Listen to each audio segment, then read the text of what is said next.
Hello everyone, myself Anand Dwivedi welcome you all to the e-learning platform of St. Michael Academy, Betia.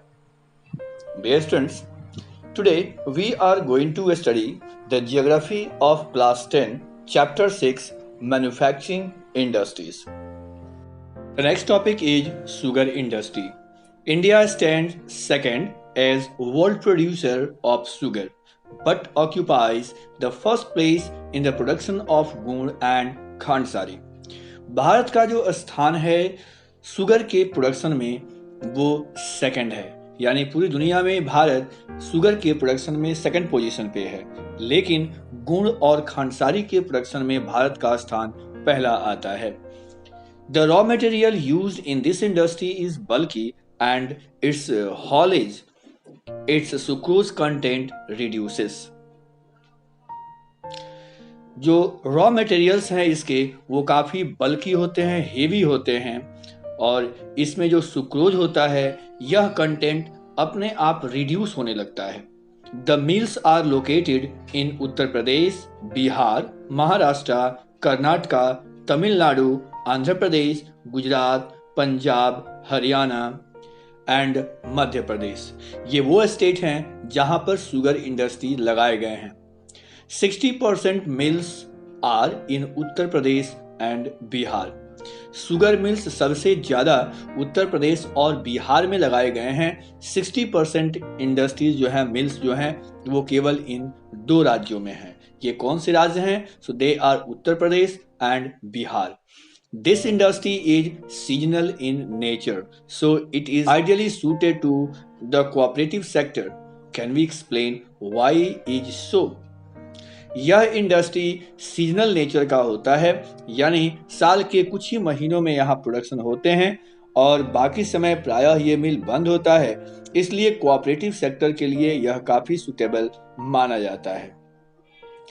In recent years, there is a tendency for the mills to shift and concentrate in the southern and western state, especially in Maharashtra. This is because the cane produced here has a higher sucrose content. अभी recent में एक विशेष tendency develop हुई है. अब जो मिल के concentration है वह बिहार और उत्तर प्रदेश की तुलना में आपको महाराष्ट्र में ज़्यादा लग रहे हैं, यानी एक शिफ्ट देखने को मिल रहा है. और इसका सबसे बड़ा कारण है कि जो केन प्रोड्यूस होता है महाराष्ट्र में, उसमें सुक्रोज की जो मात्रा होती है वो काफ़ी ज़्यादा होती है. साथ ही साथ cooler climate also ensures a longer crushing season. चूँकि समुद्र के किनारे का ये इलाका है और क्लाइमेट यहाँ कूल होता है, जिसकी वजह से क्रॉसिंग सीजन भी थोड़ी लंबी हो जाती है. Moreover, the cooperatives are more successful in these states. और एक और भी कारण है, कोऑपरेटिव सेक्टर्स यहाँ काफ़ी अधिक सक्सेसफुल रहा है.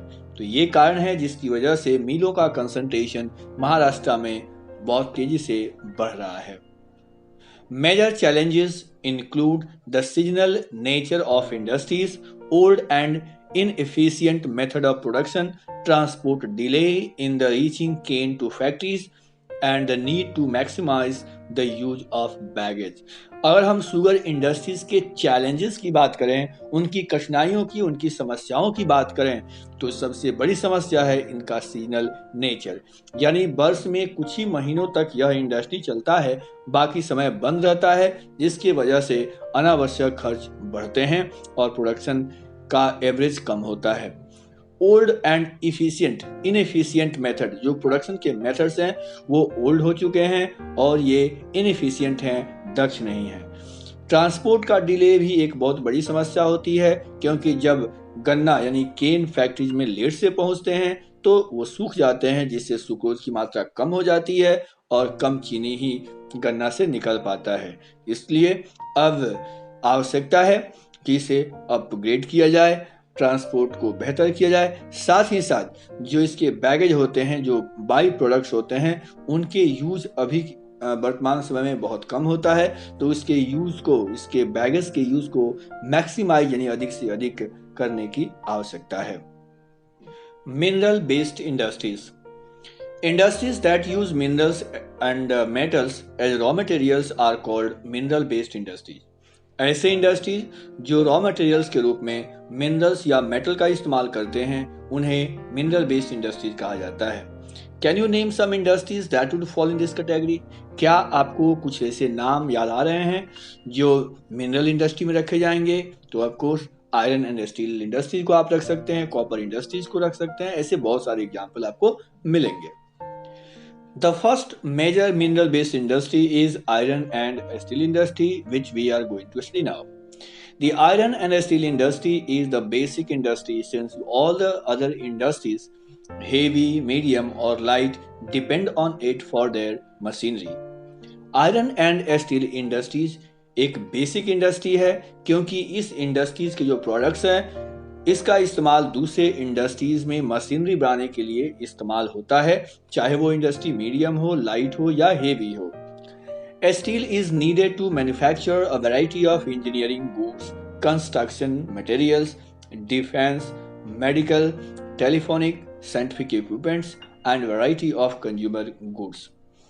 स्टील का इस्तेमाल किन किन क्षेत्रों में होता है इसकी जानकारी यहाँ पे दी गई है। तो हम लोग विभिन्न प्रकार के इंजीनियरिंग गुड्स के लिए स्टील का इस्तेमाल करते हैं, साथ ही साथ कंस्ट्रक्शन मटेरियल के रूप में, यानी बिल्डिंग का निर्माण करना हो या इंफ्रास्ट्रक्चर डेवलपमेंट हो उसमें इसका इस्तेमाल होता है। डिफेंस में तरह तरह के हथियार बनाने के लिए इस्तेमाल होता है, मेडिकल में इसका इस्तेमाल होता है, टेलीफोन में इस्तेमाल होता है और साइंटिफिक इक्विपमेंट्स बनाने में इसका इस्तेमाल होता है।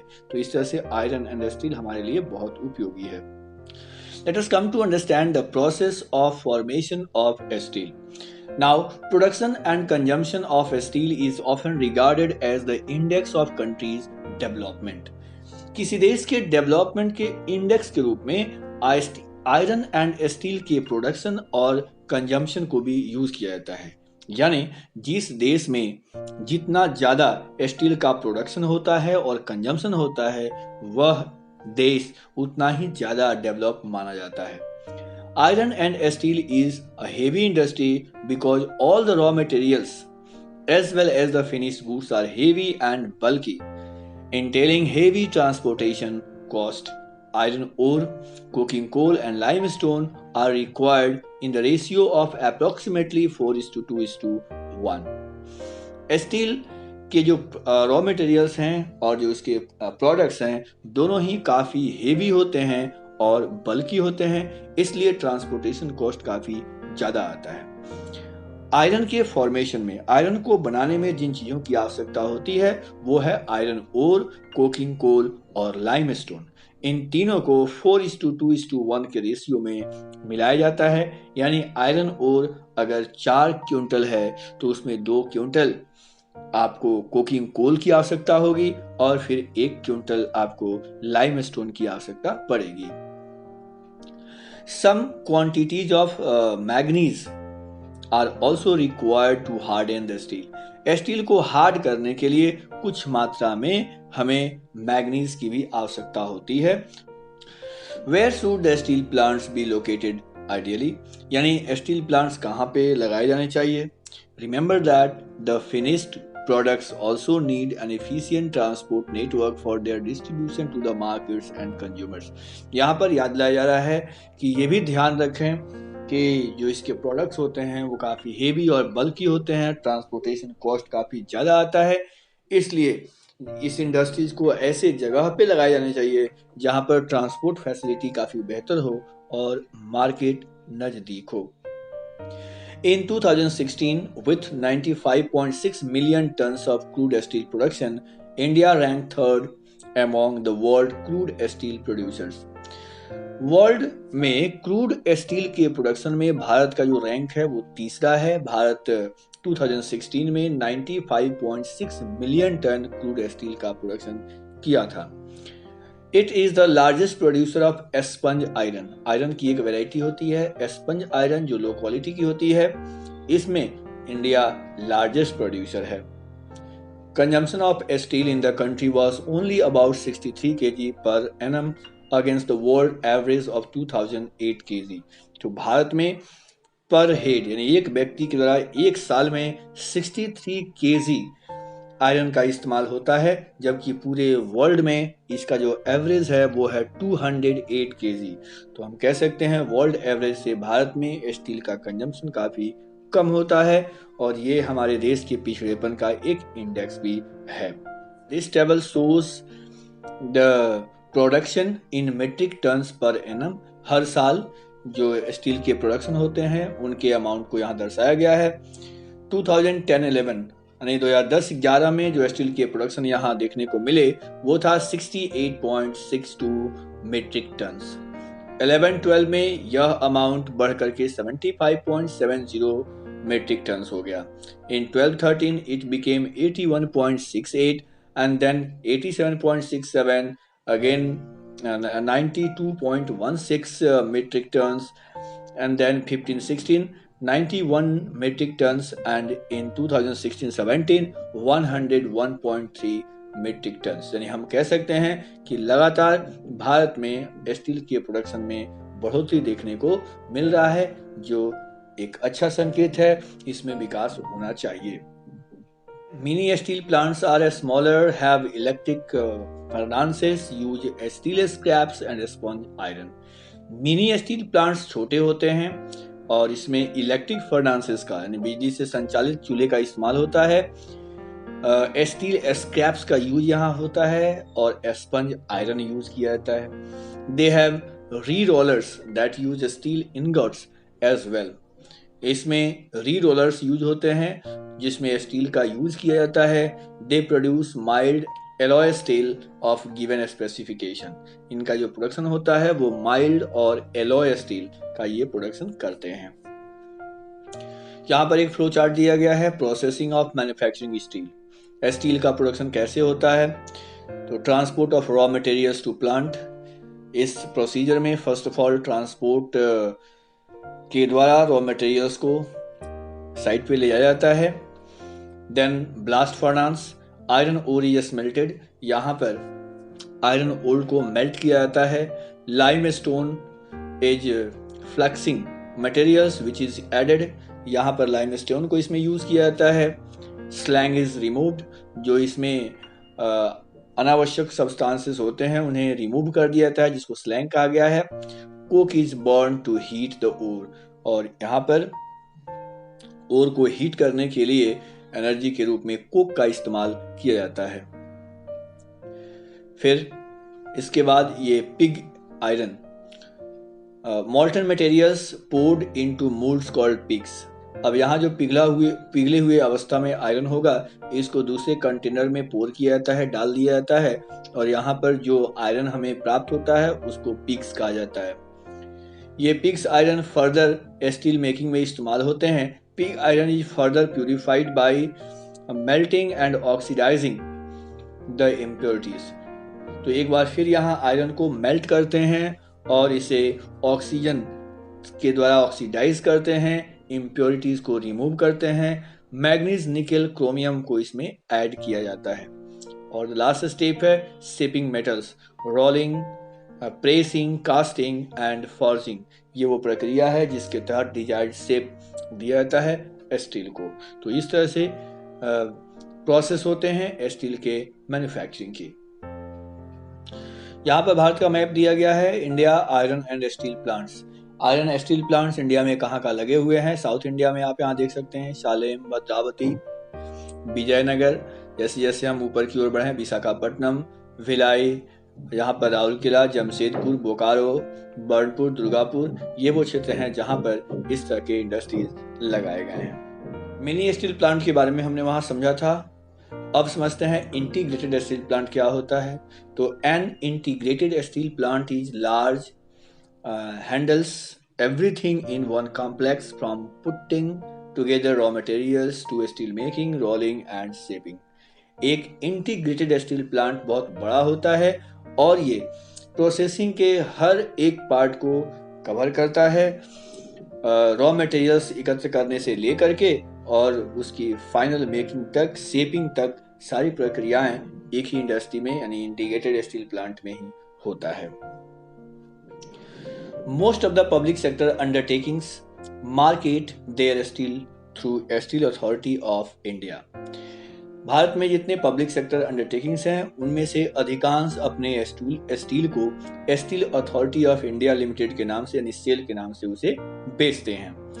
In 1950, China and India produce almost the same quantity of steel.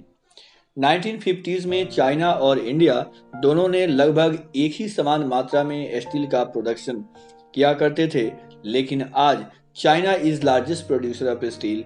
China सबसे बड़ा प्रोड्यूसर बन गया है। China is the world's largest consumer of steel also. Chota Nagpur Plateau region has the maximum concentration of iron and steel industries. सबसे ज्यादा iron and steel industries का concentration Chota Nagpur plateau region में पाया जाता है। It is largely because of the relative advantage this region has for the development of this industries.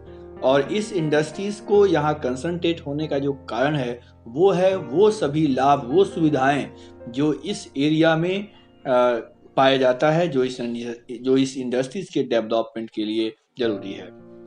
These include low cost of iron ore, high grade raw materials in proximity. इसमें जो factor शामिल हैं वो है यहाँ का जो raw material है, आयरन ओर है, उसका कॉस्ट कम है। साथ ही साथ जो रॉ मटेरियल्स है वो अच्छे क्वालिटी में है, हाई ग्रेड में है और ये प्रॉक्सिमिटी में है यानी नज़दीक है। Chief level and vast growth potential in the home market. Home market में चीप लेवल भी मिल जाता है, चीप रेट में मिल जाता है और यहाँ पर वास्ट ग्रोथ के पोटेंशियल भी हैं। Though India is an important iron and steel producing country. यद्यपि भारत आयरन एंड स्टील प्रोडक्शन में एक बहुत ही महत्वपूर्ण देश है पूरे वर्ल्ड में, we are not able to perform our full potential largely. आज हम बड़े पैमाने पर अपने फुल पोटेंशियल का इस्तेमाल नहीं कर पाते हैं और इनके कुछ कारण हैं। तो क्या कारण है कि आयरन के प्रोडक्शन में हम अपने पूरी क्षमता का इस्तेमाल नहीं कर पाते हैं? तो उनमें पहला पॉइंट है high cost and limited availability of coking coal. यानी हमारे यहाँ जो कोकिंग कोल है उसकी कीमत काफ़ी अधिक आती है और ये पर्याप्त मात्रा में उपलब्ध नहीं है।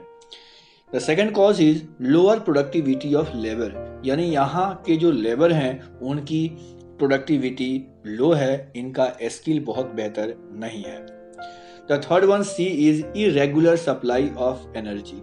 यानी यहाँ पर एनर्जी की सप्लाई इरेगुलर है, कंटिन्यू नहीं है। And D poor infrastructure. और जो चौथा फैक्टर है वो है इंफ्रास्ट्रक्चर पुअर है, जिसकी वजह से यहाँ पर पर्याप्त प्रोडक्शन नहीं हो पाते हैं। यह जो बार ग्राफ दिखाया गया है crude steel production in India and China, यह इंडिया और चाइना में क्रूड स्टील के प्रोडक्शन का चार्ट है। हम यहाँ देख सकते हैं 2012 से लेकर 2016 के बीच का ये चार्ट दिखाया गया है। यहाँ जो ब्लू पार्ट या ग्रीन पार्ट जो दिखाया गया है वो इंडिया को दर्शाता है, वहीं जो रेड बार्स आप चाइना को दर्शाता है। तो हम कह सकते हैं चाइना का जो प्रोडक्शन है वो इंडिया की तुलना में काफी ज्यादा है। 2012 में जहां 77.3 मिलियन टन्स प्रोडक्शन यहाँ हो रहे थे, वहीं 731 मिलियन टन्स का प्रोडक्शन चाइना कर रहा था और हर साल इसमें बढ़ोतरी देखने को मिल रही है। तो इस क्रूड स्टील प्रोडक्शन में भारत चाइना से काफी पीछे दिखाया गया है। We also import good quality of steel from other countries. हम लोग दूसरे देशों से अच्छे क्वालिटी के स्टील इंपोर्ट भी करते हैं। However, the overall production of steel is sufficient to meet our domestic demand. हमारे यहाँ जितने स्टील के प्रोडक्शन होते हैं वो हमारी जरूरतों को पूरा करने के लिए पर्याप्त हैं। Liberalization and foreign direct investment have given a boost to the industry with the effort of private entrepreneurs. यहाँ पर जो हमारे प्राइवेट एंटरप्रेन्योर्स इंटरप्राइजेज हैं, इनके साथ साथ लिबरलाइजेशन की वजह से फॉरेन डायरेक्ट इन्वेस्टमेंट भी काफ़ी अधिक बढ़ा है, जिससे इस इंडस्ट्रीज को काफ़ी लाभ मिल रहा है। There is a need to allocate resources for research and development to produce steel competitively। अब आवश्यकता है कि हम अधिक से अधिक रिसोर्स का इस्तेमाल करें रिसर्च में, डेवलपमेंट में, ताकि हम कॉम्पिटिटिव लेवल पर स्टील का प्रोडक्शन कर सकें।